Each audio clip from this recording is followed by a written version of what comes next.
All right. So usually I start with saying, welcome back, mathematicians, because I teach math, but you can kind of start your own catchphrase if you want. So I'll just say, welcome, teachers. This is Introduction to Flipped Learning, very similar to a flipped classroom, but it's a little bit different. Now, the flipped learning adventure can take like a 4-year process to do it, with the correct amount of time. Um, but we're going to try out some different things, and I'm going to kind of leave the final product up to you. And I'll talk about that a little bit later, but we're not going to try and cram 4 years worth of work into a 10-hour course.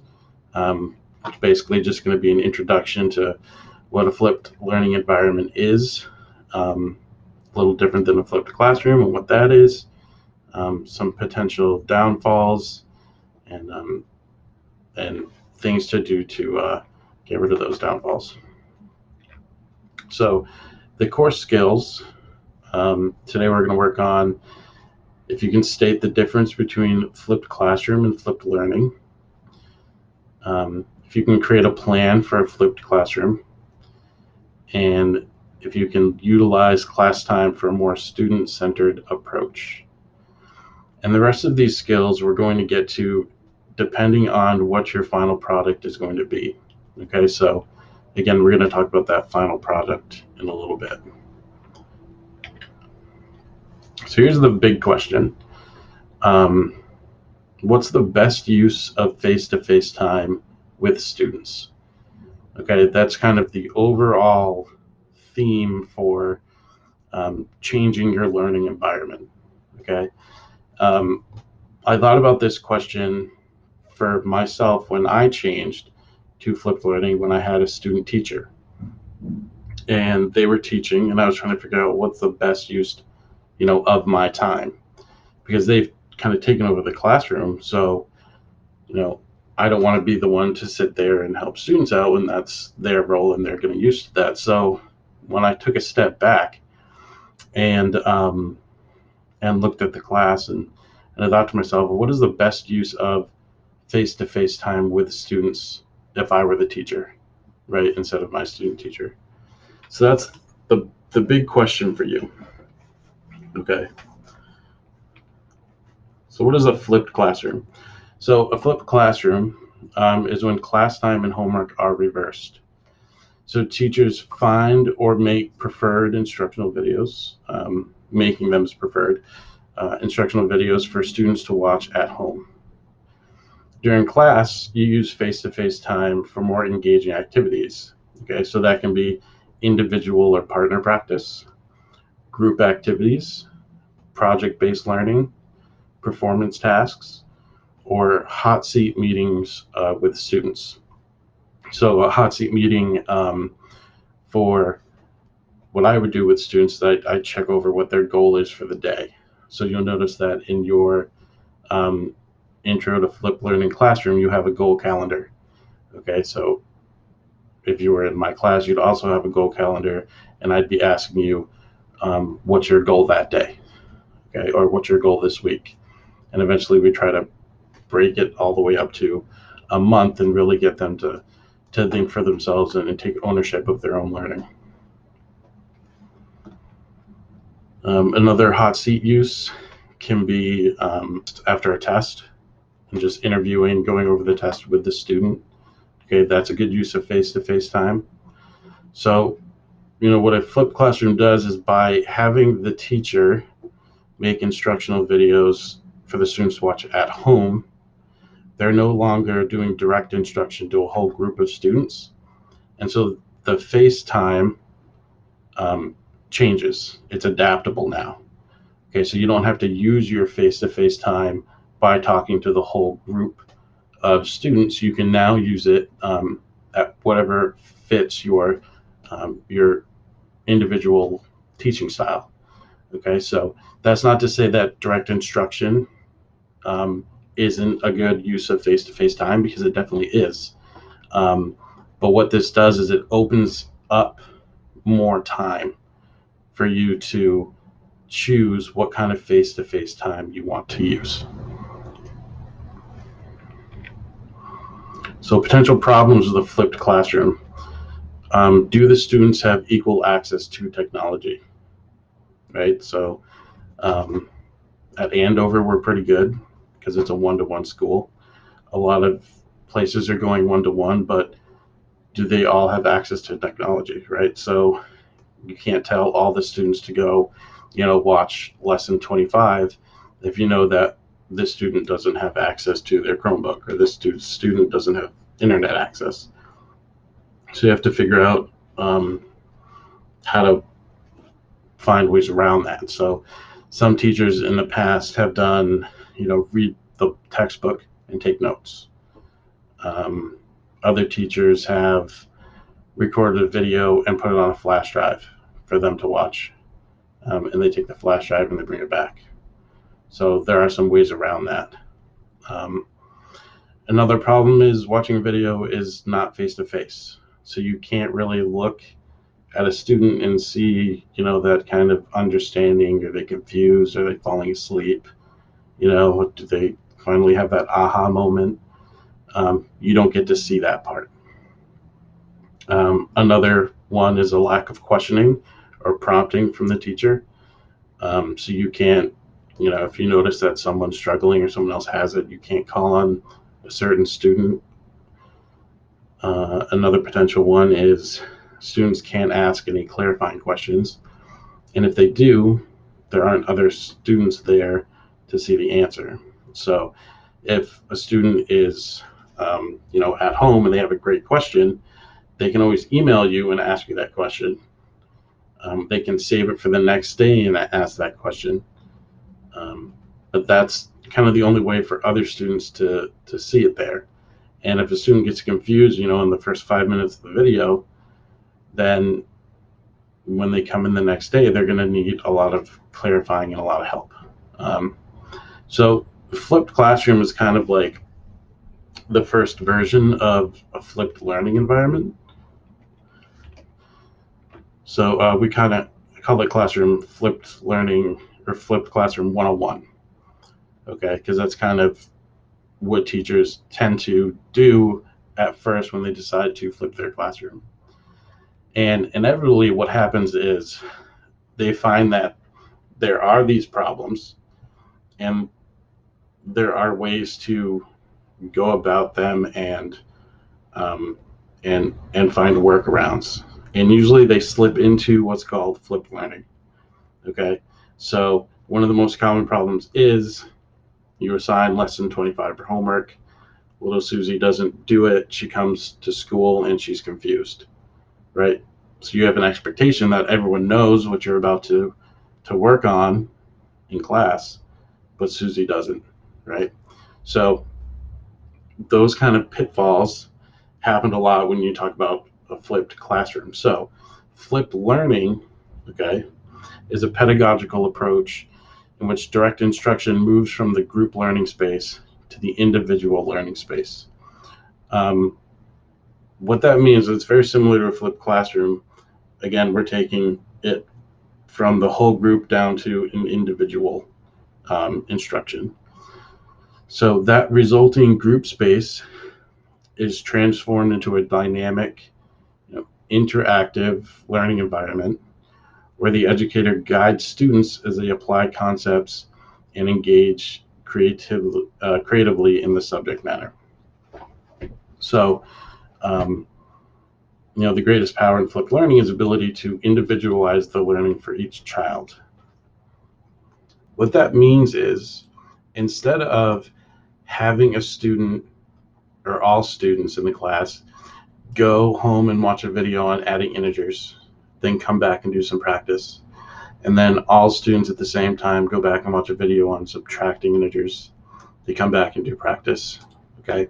Instead of having them all do it at the same time, we have to kind of break that pattern up of, well, Susie might not be able to do it, right? So what happens?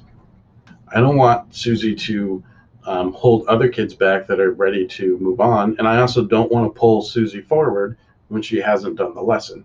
So what do? Right? And what happens is you end up kind of creating this learning playlist or kind of this roadmap of all the skills that are in your curriculum, and students move through it at their own pace. So Susie, eventually in the year, she might be on lesson 24, okay? Maybe she's having a really tough time with geometry, okay? And other students might be on lesson 28, okay?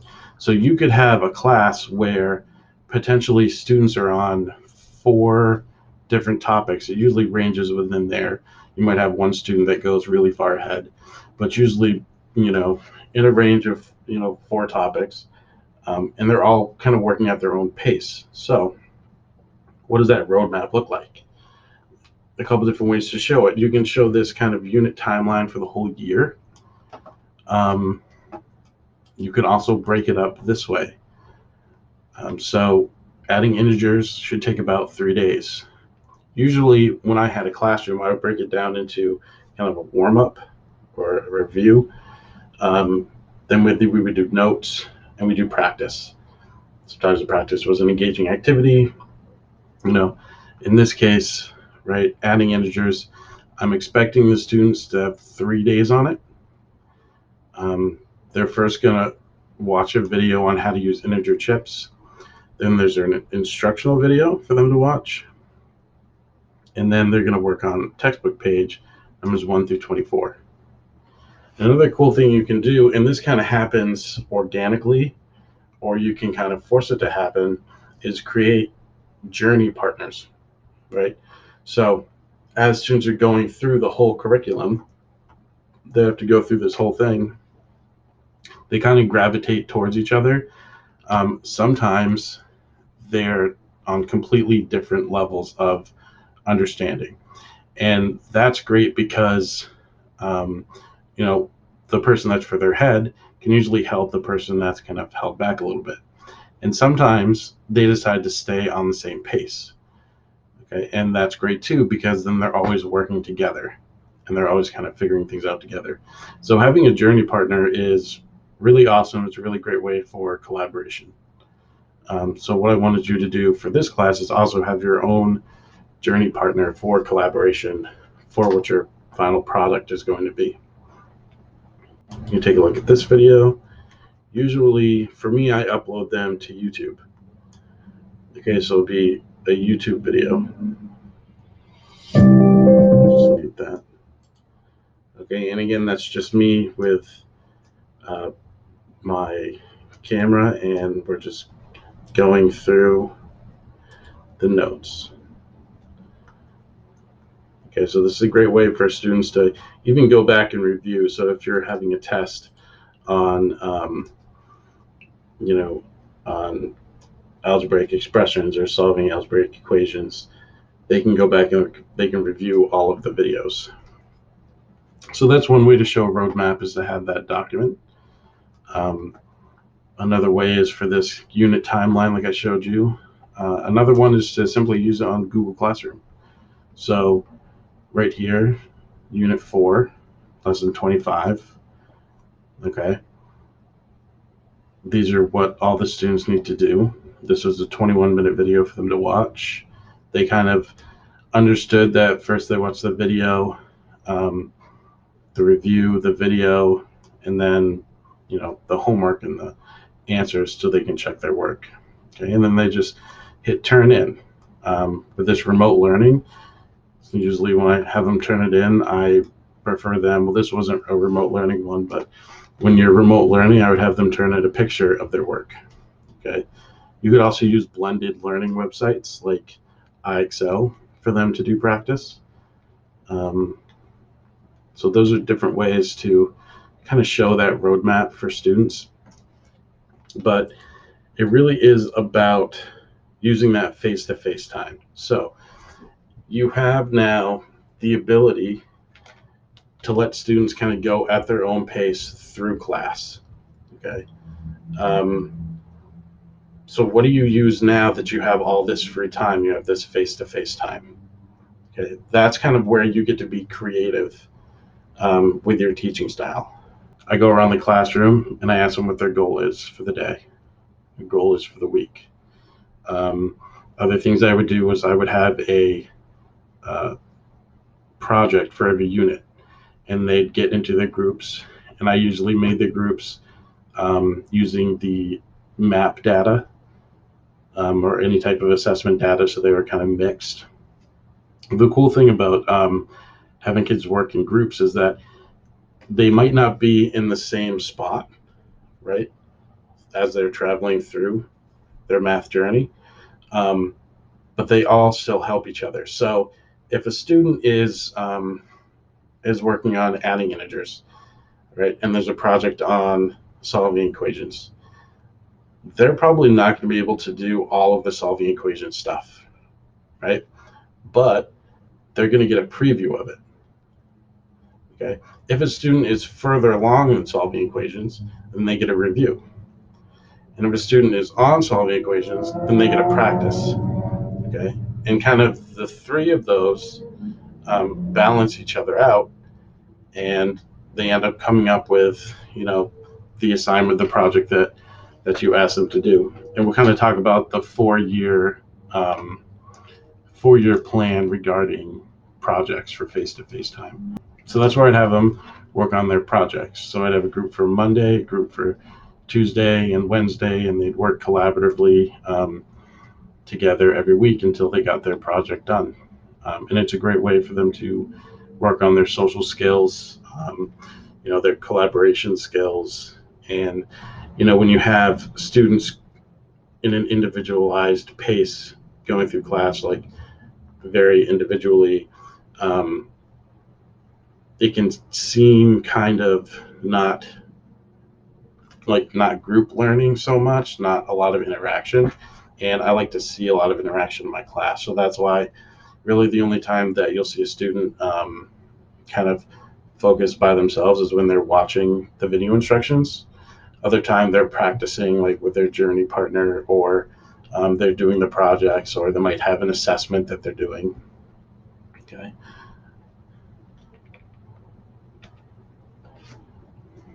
So flipped learning is different than a flipped classroom. So like I said previously, typically the teachers start with a flipped classroom, and then when they reflect on those missing pieces and missing elements, they slip into what we call flipped learning. So there's no single strategy that works in every classroom for every teacher, right, and for each student. But when you have a flipped learning environment where students are working at their own pace, then you get to use that face-to-face time and adapt it to your style and your methods and your circumstances. Okay, so circumstances meaning the ambiguity we have right now with the hybrid version of coming back to school, whether it's fully remote, those types of things. Now, this is typically a 4-year approach, depending on how comfortable you are. I made a mistake, and I don't want to call it necessarily a mistake, but I dove right in because I had this idea, and I was like, wow, this is so great. I don't see any problems with it.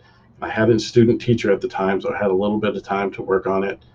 And I thought, this is awesome. I'm going to try it out for just one unit. So I made just one unit. And it went great.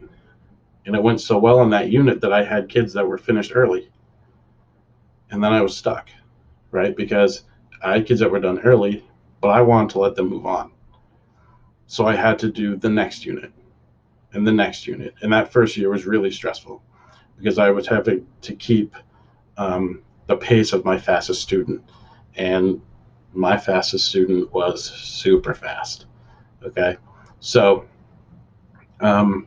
if you break it down into 4 years, this would be my approach. Year 1 is just creating videos. Okay, you're not going to switch anything you're doing in the classroom. You're just going to create an archive of videos. Okay, year 2, then you're providing students the opportunity to move through that curriculum at their own pace. Again, using the roadmap or Google Classroom. Okay. That's year 2. Year 3, you're going to give students teacher-created projects, okay, and then you guide students to the content when appropriate. So that's really project-based learning. You're giving them, projects that are tied to the unit, and then they're using what they've learned on those projects. Okay. Year 4 is interesting because you let the students generate their own projects, and then you tie those into the curriculum. So you could say, okay, this is my group of 4. This is 4 or maybe even 2. Let's talk about 2 like journey partners, and we say, okay, this is what we're doing in the first unit. I want you to come up with a project, okay, that combines all of these elements.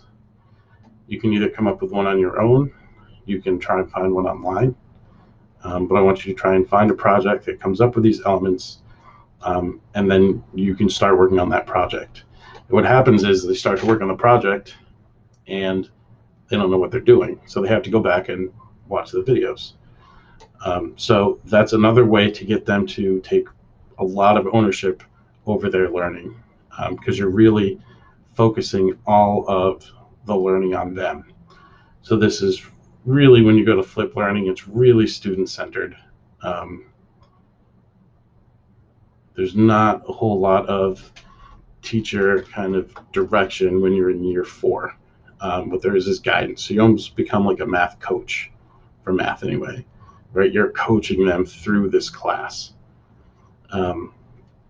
The other thing you want to be careful of is as they progress through their own pace in your curriculum, the other thing you want to be careful of is as they progress at their own pace and through the curriculum, you want to have a window, because you don't want, technically, right, you don't want to get to the statistics in May and have a student that is on, unit 5, okay, because that's February and March. And what's going to happen is for that student, they're not going to finish the whole year, okay? So you want to put in a window. And that's why I said, in that document, adding integers takes about 3 days. So when they put in that into their goal calendar, they can earmark 3 days for it. And when you add up all those days and you add up all the units, you get to the 9 months of school that we have, the 180 days. Okay, so there should be enough time for everyone to get there. However, my own personal belief is that you should not have to worry about that. If a student is working diligently and by the end of the year they're on unit 6 and they end the year right here, ideally they should be able to go on to, and this is 7th grade, they should be able to go on to 8th grade and pick up here, right? Instead of having to lose all of this instruction. So if the whole school went into this flipped learning environment, this would be a huge change. But if the whole school went into this flipped learning environment, then kids would progress in their own pace, and they'd have 3 years to do it. And you could almost create your own capstone project where they have to show that they've made growth in every single subject. Okay, so that's kind of my personal belief. And it kind of goes with what's called a competency-based approach to education, where students show they're competent and they can't move on until they've shown competency. Components of a successful flipped learning environment. Collaborate if you can.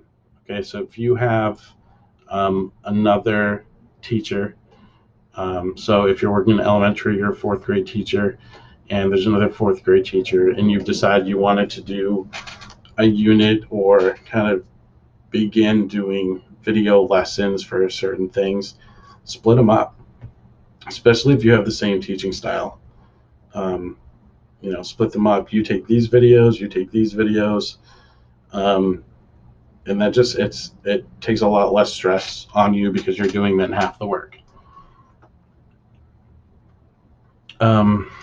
Student-centered learning. So obviously you want to put all the focus on the students. Then you want to optimize your learning space. Okay, so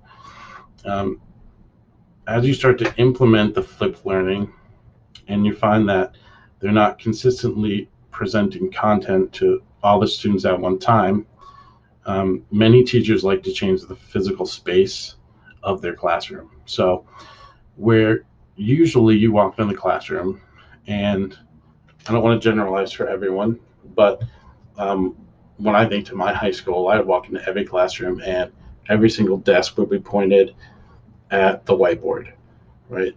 Which makes sense because the students are going to be looking at the teacher, right? Because they are doing notes for the teacher. But if you're in a flipped learning environment, that's no longer the case. Okay, so you want to split it up into a more student-centered learning space, and really emphasize that student-centered approach. Okay, so what I do in my classroom is I have 3 zones. I have a collaborative space. That's where the focus of the classroom is. So that's where students do their practice with their partners. That's where they sometimes work on projects. That's where, like, really the focus is for the students and even for the teacher, because you're going to spend most of your time working in that collaborative space with the students that are struggling. And maybe you pull them to the side and do like example problems on the board to help them out. Okay, so when you use your face-to-face time, a lot of time is going to be spent in that collaborative space. Independent space is zone 2. That's usually where I have students watch instructional videos, or if they want to work independently, they can work independently there. And then zone 3 is kind of a floating zone.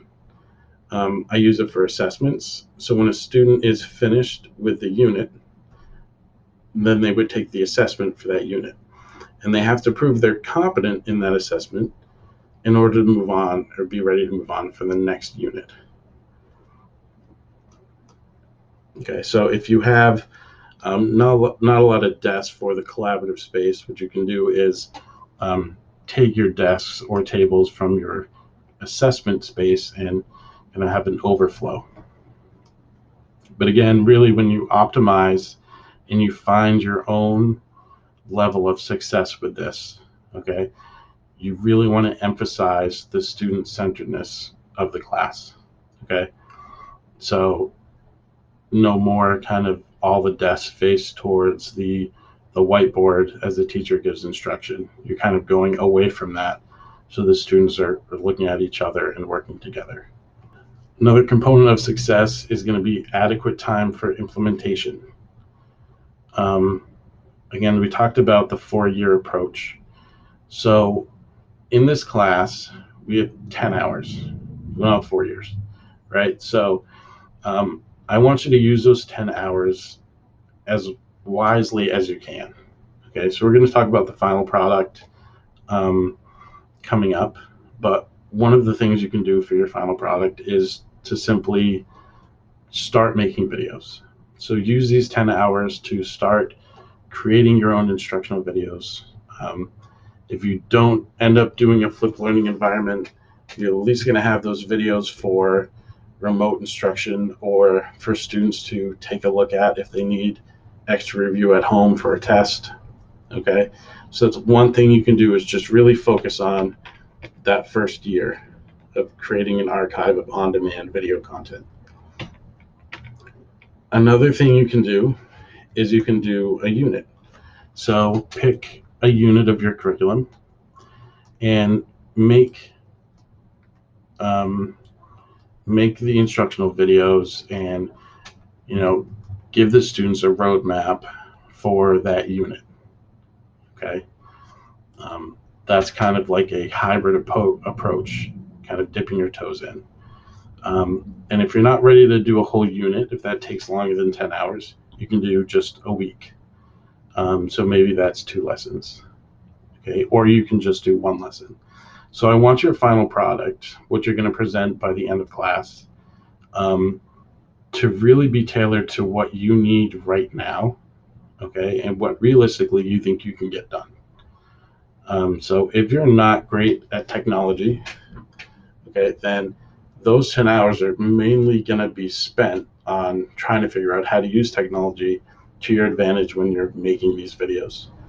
Okay, if you're super good at making videos, okay, then it's not going to take you 10 hours to make a whole video. You might be on doing a week or doing a whole unit. So everyone's going to be at a different spot, which is why I'm teaching this in a flipped learning environment. Okay, so not everyone's going to have the end result being the same. Another one for a successful flipped learning environment is support from administrators. Whenever you're going to change something up, you want to let your principal know, just in case they want to come in and they want to see what's happening. So you want to just keep them apprised that you're making a change and you think it's going to benefit the learning environment and the engagement. You also need support from the IT department. That's just making sure that, if you use a website, it's available to students as well.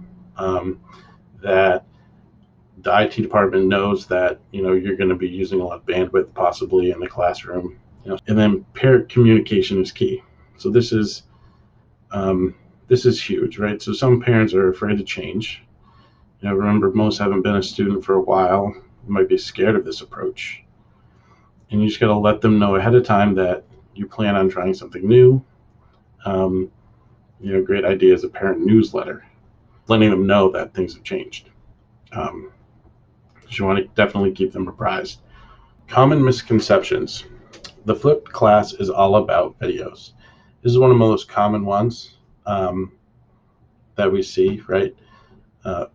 Parents don't like to think that their kids are just getting instruction on video. Administrators sometimes don't like to think that the students are just getting instruction on video. So while we certainly see videos as important, it's not the most critical element to flipped learning. So the most essential aspect in a flipped learning environment is that you get to reclaim your class time, okay? Because direct instruction is now not being delivered as a whole group, okay? Now students are learning at their own pace. So what you've done is you essentially not made a video, you've made a copy of yourself giving notes. And your video doesn't have to be just taking notes. Of course, you can do a science experiment on a video. They come into class and they talk about the science experiment. Common problems, okay? How do you know they understand? So you want to build check for understanding questions into your video. What I do is I use an interactive notebook. And whenever I have a lesson, it usually has on your own problems that go with it. And I just say right in the video, okay, and you're going to see me say it soon, is I'm going to say pause the video and do these 3 problems. Have your teacher check the answer before you move on. So the students are supposed to then pause it, attempt the 3 problems, and then get them checked. Another common problem is what if they have a question the whole class will benefit from? So when you're given direct instructions, right, a student raises their hand, they have a question. It's just like it would be in that scenario. Okay, so when students are working at their own pace and they're watching an instructional video, if they have a question, they still raise their hand. Okay? Not all of the students are going to benefit from the answer for that question. So what you have to do as a teacher is then decide, right, is that question worth bringing the group together as a whole, okay, and answering it together or discussing it together. So this really lets you grasp those teachable moments, okay? And again, because you've reclaimed class time and you have your ability to adapt your face-to-face time, you now get to make that decision in real time, okay? So while one person, might not understand how to add fractions, so they ask you to do an extra problem, if half the class doesn't need to see that problem, okay, then in direct instruction, right, you're stuck there doing another example, and those students, they're not really paying attention, okay, because they already know how to do it. But what you could say, okay, if you're using a flipped learning environment is, I'm going to do another example over here on the board for adding fractions. If anybody needs some help, please come over to the board, okay? and then a student can come up if they need help, and if they don't, they just keep working at their own pace. So again, you've reclaimed your class time, and you're able to now adapt, okay, to what's happening, what the kids need. Another common misconception is that the flipped classroom disenfranchises students without adequate access to technology. So that is certainly a downfall. Okay, so when you're in a flipped learning, in that context, content is made available to students when they are ready for it. So, if they don't have technology at home, but they do in class, what happens is the flipped classroom now reverses back. Okay, now in class they're watching a video for instruction, and at home they're doing the homework. Okay, so now it's more traditional for them, but it doesn't change for every student. Again, you've reclaimed, and all of these students are now individualized.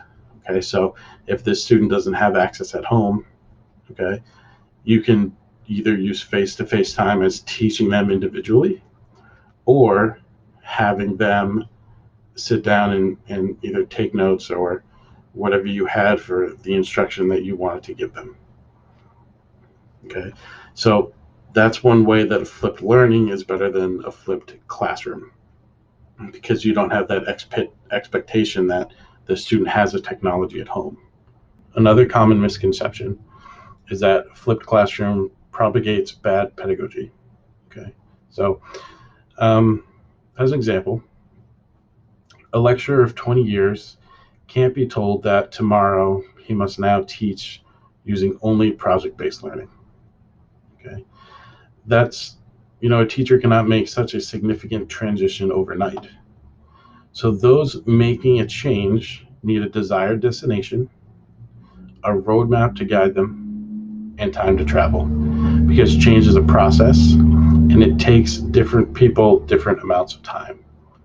So that's why I've broken this down into a 4-year process, but you have a roadmap.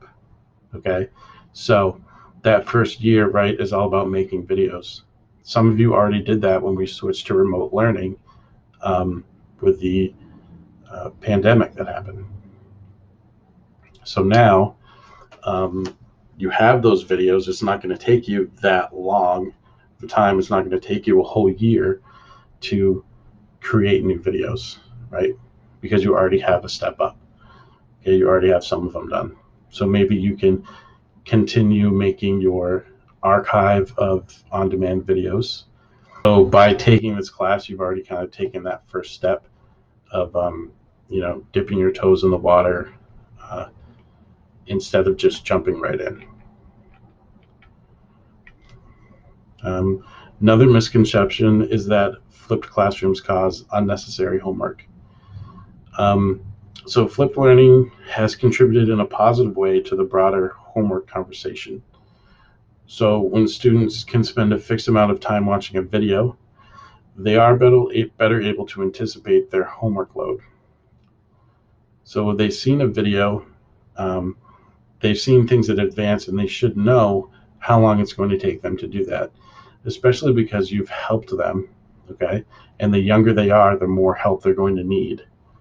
Okay, you've helped them understand how long it's going to take to complete something. In more of a traditional classroom, the students get home and they're lost because they didn't understand what happens in class. So if you have that flipped environment, students are simply building a learning foundation by watching the videos. And when they come to class, they can go deeper and further into learning. So here's that roadblock I was talking about. Included in the lesson on Google Classroom are 3 questions on a Google form. So I want you to pause the video and go to the Google Classroom and complete the Google form by answering the following 3 questions. Okay. What do you think the best use of face-to-face time is? How can this approach change your teaching style? And what do you want to be your end goal for this 10-hour course? So for example, do you want your end goal to be starting the creation of those videos before you change your whole teaching style? Do you want to create a self-contained unit of flipped learning? Do you want to just create one lesson plan that utilizes flipped learning? So you want to find a journey partner that has a similar end goal for you and work together on those so you can check in with each other. Maybe you both decide Wednesday that you're going to work on a certain video, and you choose a time and you work on it together so that you can text each other if you're having difficulty. Okay.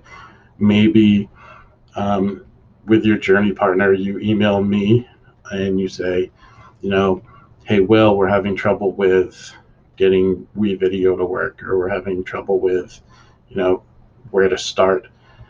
Can we meet with you? Right. So we'll set up a Google Meet, and maybe it's not 8 to 9 on Monday or Friday. Maybe it's Wednesday afternoon. Okay. So that I can meet with both of you because you both have a similar question and you're both at the same spot. Okay. So find that journey partner and make this class easier for yourself. So again, pause the video and then answer those 3 questions and then come back. Welcome back. What we're going to do next is take a look inside my classroom. So again, I'll kind of give you an example of what my class looks like. I have a video from my old school. Someone wanted to take a video of my classroom at work and kind of what it looks like. So I'll give you a little introduction of how I run class before we get started. So my warm-up for every day is for students to check their goal. So you're going to have a goal calendar for yourself. It's similar to the goal calendar that I would give students. So their goal might say, finish watching video for lesson 24. Okay, so that now during their warm-up, they check out their goal calendar and they know that that's their video. You can either do that on Google Classroom, or if a student likes to do it on paper and pencil, you can provide them with that copy as well. It's nice having it online because as you walk around, you can see what they're seeing on their screen for their calendar. And a lot of times what students will say is, I said my goal today was going to be to finish lesson 24, but I don't think I'm going to be able to finish lesson 24, so I want to push it off till tomorrow. And then you just have that discussion with them that, okay, maybe that goal wasn't a realistic goal for you. So let's kind of work together for the rest of the week on creating more realistic goals for yourself. Okay. Or a student is falling very behind and you notice that their goals are too easy, right? So you want to push them further because they're completing their goal, with 20 minutes left in class. And even though you have anchor activities, right, you could have them make stronger goals. Okay, so I always start my class with having them look at what their goal is. And then I walk around and I check in with each student and I say, what's your goal for today? And is there any way I can help them achieve that goal? Okay, so those are my questions for them. And I'll have some sort of tracking device. So usually it's kind of that gradebook planner, and I just label it as, lesson 1 video, lesson 1 practice, lesson 2 video, lesson 2 practice. And as I go around and I just check them off of what they've completed. During class, what you'll see in the video is I'll either be working with a small group, sometimes individual, kind of depends on the day. So every day can be different, which is always fun and exciting. At the end of class, students put their practices in 3 different sections. One of them is, I didn't understand what I was doing, right? So that's like you're not confident in what you're turning in.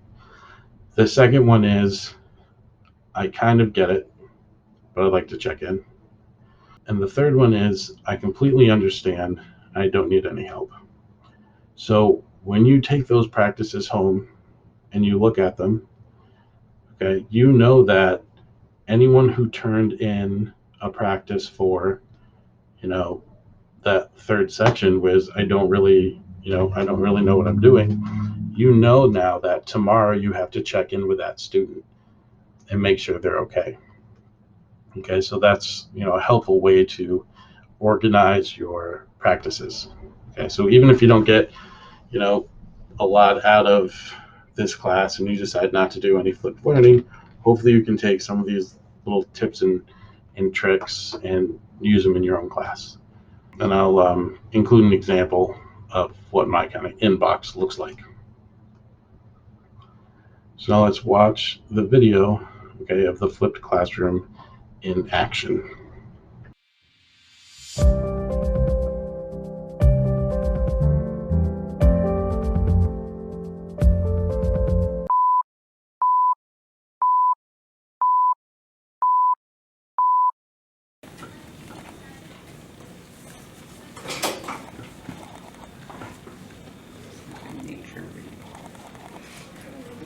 Now you're going to put both of those into your calculator. Do that, you put on the one. And then you want to equal.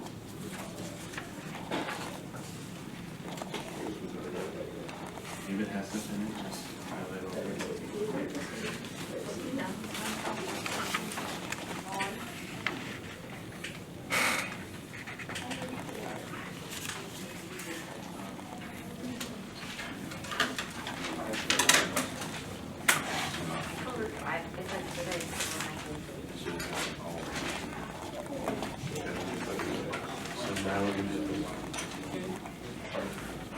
And the people are really working hard over here.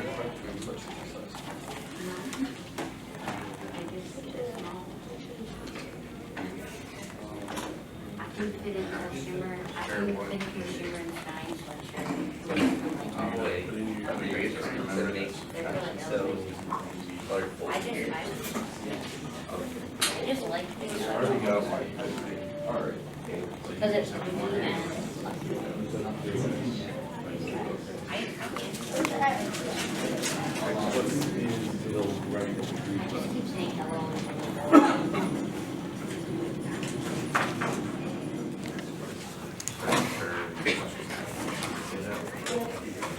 It's just asking which line you want to choose first. There are automatic snaps to one line. They'll snap to the next line.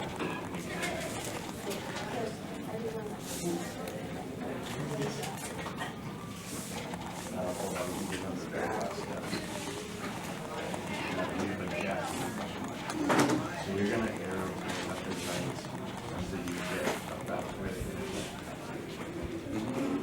You get one equals. Oh, like go back into your equation. go away, Richard. Yeah, you can use the right arrows and then there's a delete button that's to the left of the.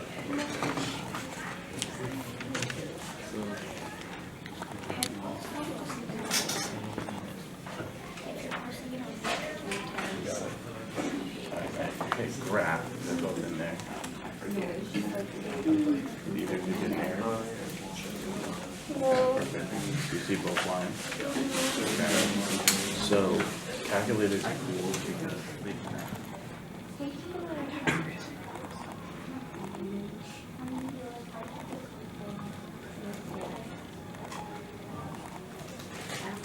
Okay. So the negative symbol is, yeah, it's different than this one. I found the one that closed over center. Don't shout it out, but write down your answer. And so when it says to check algebraically, you're substituting these numbers in. Good. Make sure they can actually tell us where the two lines are. We use statistics and data, but in this case we actually have a line, so you don't have to do that yet. If you were given like 2 pieces of data, you usually do, and then had to find the line, and then find the intersect, then we're going to use that other. Okay, so next what we're going to do is on your calculator. So x equals -2a. That'll be negative 8 over 2 times a is. So this should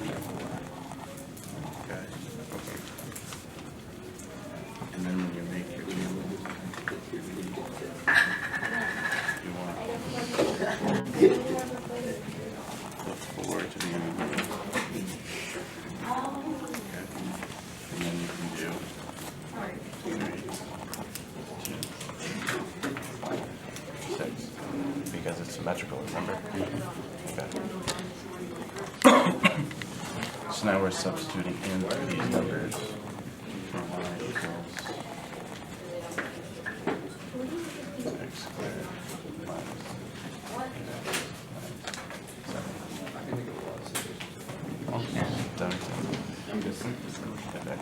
minus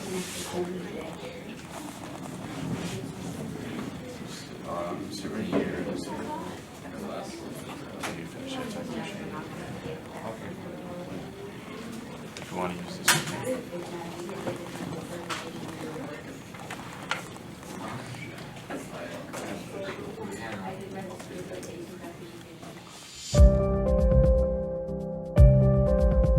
Example of what the student and the teachers are responsible for. So teachers are responsible for the on-demand playlist of videos, the tracking document for students, so the students can track themselves throughout the class. You know, they finish lesson 1, they're on lesson 2, that kind of thing.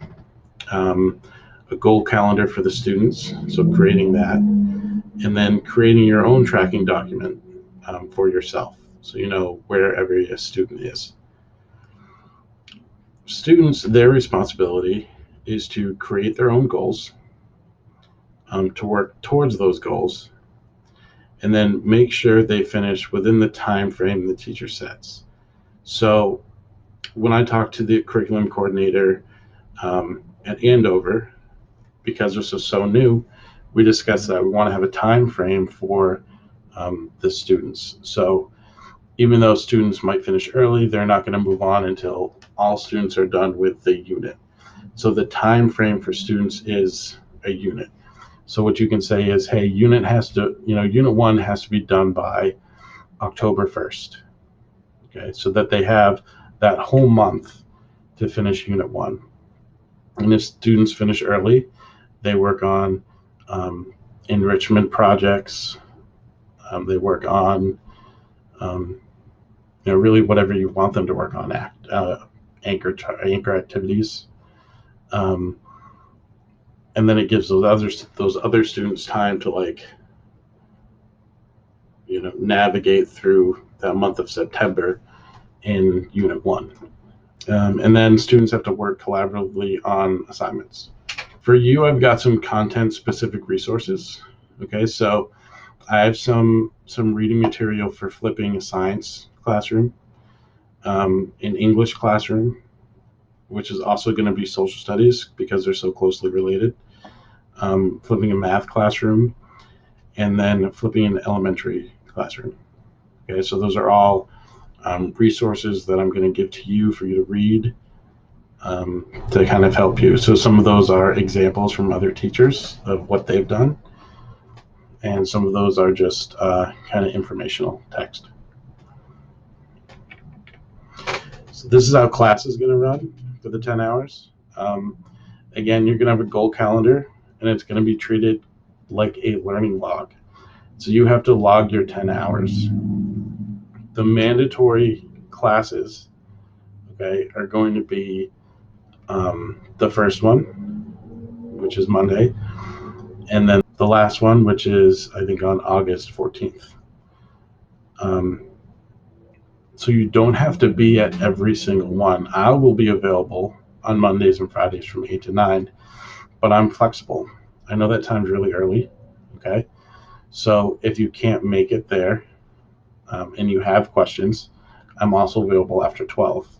But really that time is for me to use FacetoFace time. And if you don't need any FacetoFace time with me, then use FacetoFace time with your journey partner. Okay, work together collaboratively on your end product. Okay, so you're logging 10 hours of work. That's really what the whole idea is. So I'm not going to hover over you and make sure that you're at every single meeting. You're taking control. Okay, you have ownership now of your own end product, and you have ownership over tracking your progress and creating those goals for yourself in the 10 hours of work. If you find that you have an ambitious end goal and we're getting towards the end and you can't finish it, let me know and we'll work something out for your end product. Okay. And then, of course, the asynchronous class time, that's when you're not in a virtual meeting. Okay. You're going to take the time to watch these videos that I'm making and work on your final project. So that's it for this video. If you're watching it before the first class, you kind of have to step up of everyone else. And if you're watching it after, then you're kind of getting that explanation that I was talking about. Bye for now.